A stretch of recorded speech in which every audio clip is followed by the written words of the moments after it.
অবশেষে অপেক্ষার প্রহর শেষ হলো। দেশের মাটিতে পা রাখলেন হামজা চৌধুরী। আর কদিন বাদেই বাংলাদেশকে যিনি প্রতিনিধিত্ব করবেন মাঠে।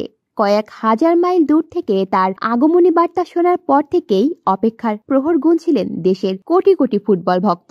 সোমবার সকাল 11:30টায় সিলেট ওসমানী আন্তর্জাতিক বিমানবন্দরে অবতরণ করেন হামজাকে বহনকারী বিমানটি।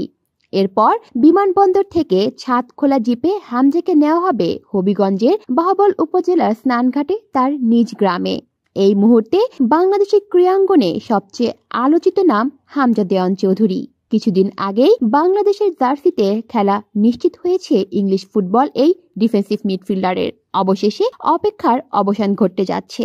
আগামী 25 মার্চ ভারতের বিপক্ষে মুখোমুখি হবে বাংলাদেশ। আর সেই ম্যাচেই লাল সবুজের জার্সিতে হামজাকে প্রথমবার দেখার অপেক্ষায় ক্রীড়াপ্রেমীরা।